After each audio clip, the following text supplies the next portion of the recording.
So, did they do it? Yes, I'd have to say overall, this was a very, very good film. It actually lived up to the hype pretty well. Although I didn't like the first trailer, I think by the end of it, I was like, oh, wow, this is pretty impressive. Were there any weak moments? Yes, this movie does have a few weak moments. But again, at its central core, it is what it is. It's a very fun, jam packed action comedy. Is this better than the first two? No, I don't think they reached the glory points of the first two films. However, it is definitely substantially better than Beverly Hills Cop number 3, which is infamously hated by most of the fandom. So, what is occurring? Well, Axel basically has a daughter now. The daughter's in danger. He jumps into action. And as we know, much silly and raucous adventures ensue. We meet a few new people and they help him on his quest to save his daughter and, of course, save the day. And it's Beverly Hills Cop series, so we know that obviously Axel is going to win.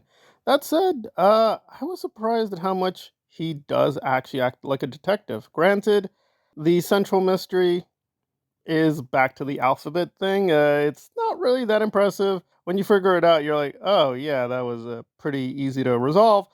But nevertheless, yeah, it's mainly an excuse to have Axel jump into action, but it does okay. So the ending is probably the thing I have the most problems with. It was a little anticlimactic, and I don't hate the daughter character, but really, she wasn't really not necessary. It would have been better to make her a cameo, but she sticks around, I think, a little bit too long. And yes, the classical characters are back. We do see them, but without spoiling things, they're mainly cameos. They do show up for a little bit here and there, but that is about it. That said, they are utilized fairly well. It's nothing embarrassing.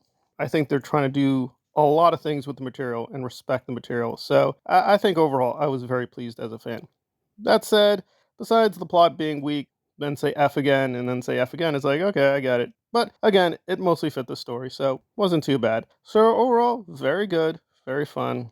You won't be wasting your time at all. It is a shame this is not being released as a theatrical film. It is being released in a few theaters. It's a little sad, but hopefully that this will get the word out and people will see it and it will get back to the studios that yeah, there is still an audience for Axel Foley getting back into action. So I'm going to give this a very confident 8 out of 10.